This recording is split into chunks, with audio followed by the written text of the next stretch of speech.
A new Bluetooth kit has come in the market.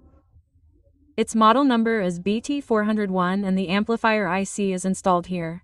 See here, it is LTK 5325. So, here the audio section is given separately here and the IC is installed separately here and the IC used in Bluetooth is here. The IC of Bluetooth that comes in the amplifier, we connect the battery here. I put the battery here. Now I have RGB light. We put this light here.